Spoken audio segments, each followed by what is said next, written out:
Y para conseguir de forma eficaz y eficiente todas estas adaptaciones y que se produzca el síndrome general de adaptación que hemos estado viendo anteriormente, debemos de dominar y tener muy claro en qué consisten los principios generales del entrenamiento. Y para ordenar un poco y para que lo podáis clasificar y tener un poco más claro estos conceptos o en qué consiste cada uno de ellos, lo vamos a dividir en 4 grandes bloques para su estudio, ¿vale? Un primer bloque, y es en el que va a consistir un poco donde nos vamos a hacer hincapié en este pequeño vídeo, van a ser los principios de tipo general.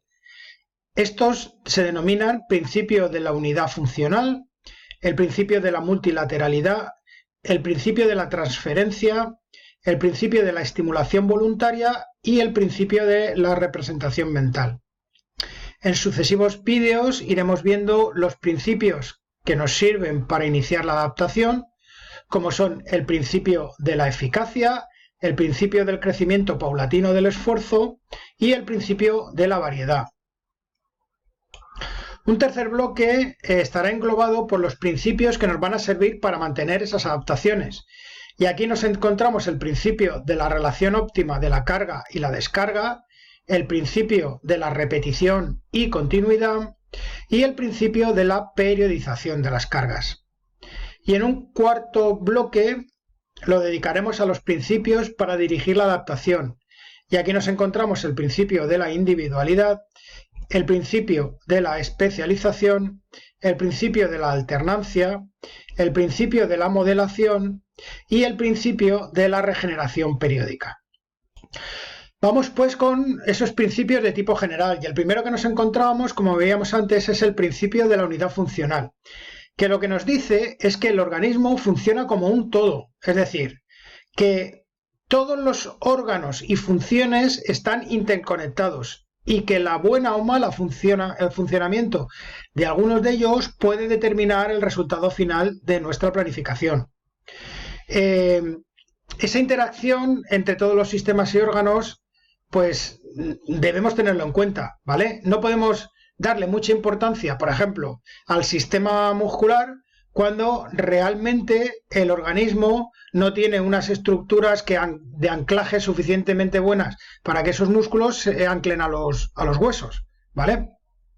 El sistema nervioso central, el sistema de secreción interna hormonal, los sistemas muscular, circulatorio, respiratorio, todos tienen una serie de implicaciones entre ellos y que eso va a hacer o va a repercutir sobre el rendimiento del deportista de forma positiva, si lo tenemos en cuenta de forma adecuada, o negativa, con arreglo a las influencias entre unos y otros en el organismo. El siguiente principio es el de la multilateralidad. Hacer un gran trabajo a nivel general en las primeras etapas, como podéis ver aquí en esta imagen de la pirámide, en las primeras etapas de entrenamiento, pues va a hacer que ese deportista sea buen dominador de distintas tareas motrices que luego van a ser necesarias para dominar mejor y más rápido las características más específicas del deporte. Es decir, tenemos que basarnos en que el deportista domine gran cantidad de patrones motores. Yo siempre os pongo el mismo ejemplo. Imaginaros un niño, una niña que no realiza ningún tipo de actividad física y que nunca está en la calle con determinado tipo de experiencias motoras. Cuando ese niño o esa niña acuda a un centro deportivo, a un club, a un equipo, para empezar a realizar una serie de actividades específicas de ese deporte, pues le faltará esa experiencia motriz que le ayude a solventar los nuevos retos que le va planteando esa nueva tarea que tiene que llevar a cabo. A mayor nivel del deportista, pues evidentemente se va a ir reduciendo los trabajos multilaterales y se va a priorizar los trabajos específicos. Pero en los primeros estadios de rendimiento de la formación de un deportista, evidentemente deben primar el desarrollo multilateral. Su influencia en el rendimiento pues va a venir dada por las repercusiones que tienen unas cualidades físicas en otras, tanto a nivel positivo como a nivel negativo. Si nosotros queremos que un deportista sea o tiene un talento innato para la velocidad, pero dentro de su desarrollo multilateral lo hinchamos a cargas de tipo de resistencia aeróbica, pues evidentemente ese será un efecto negativo en cuanto al desarrollo del deportista. Respecto a las habilidades motrices, cuanto mayor riqueza de movimientos se trabaje, mayores posibilidades tendrá ese deportista de aprender de forma más económica, con mejor rendimiento en determinados aspectos específicos del deporte en cuestión.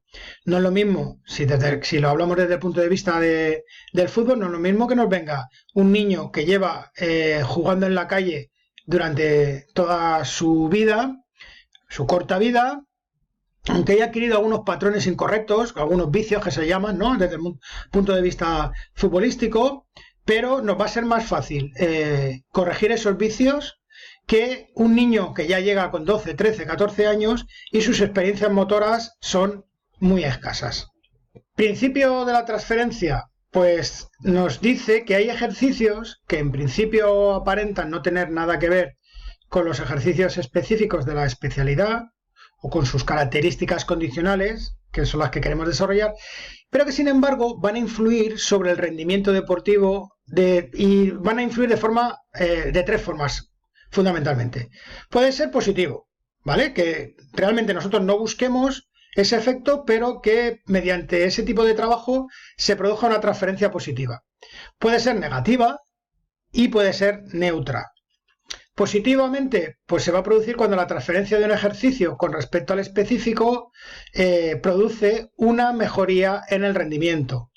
Pues por ejemplo, imaginar el trabajo de fuerza va a producir una mejoría en el rendimiento de la velocidad, con lo cual va a haber una transferencia positiva de que el deportista sea más fuerte a que corra más rápido. Negativa, cuando empeora el rendimiento deportivo específico. Se suele pasar que cuando el exceso de trabajo de resistencia aeróbica perjudica, por ejemplo, a la velocidad de traslación. Ahí tenemos la imagen de Usain Bolt. Imaginaos que a Usain Bolt de pequeño lo hubieran hinchado a hacer carrera continua. Pues realmente nunca hubiera sido Usain Bolt. Y por último tenemos el neutro, ¿vale? El neutro no influye ni negativa ni positivamente. Cuando su ejecución no tiene ninguna repercusión sobre el rendimiento de la destreza deportiva específica, pues decimos que es una transferencia neutra. Hay que tener en cuenta que ya no solamente hablamos de cualidad física, sino que estas transferencias también se pueden dar a nivel de destrezas deportivas. Puede ser que algún tipo de trabajo de una destreza determinada sea positiva o sea negativa para la mejora de otro tipo de destreza. No lo sé, podemos hablar de la capacidad de regate con la velocidad, por ejemplo. Otro principio así de carácter general es el principio de la estimulación voluntaria. Hay una necesidad de que el entrenamiento debe ser consciente e intencionado, es decir, tiene que haber un proceso mental en el que el sujeto esté interiorizando a nivel psíquico qué es lo que está trabajando y cómo lo está trabajando. Hay un tipo de entrenamiento que es la electroestimulación. Aquí os pongo algunas imágenes del hiperconocido y breve de duración en el tiempo traje de electroestimulación, que se produce por medio de una serie de descargas eléctricas al músculo que queremos trabajar para forzar su contracción y con ello mejoremos esa capacidad de fuerza del músculo. Pero hay que tener en cuenta que en los entrenamientos es importante la intencionalidad y la voluntariedad de las actividades que realizamos, pues evidentemente para poder producir una mejora.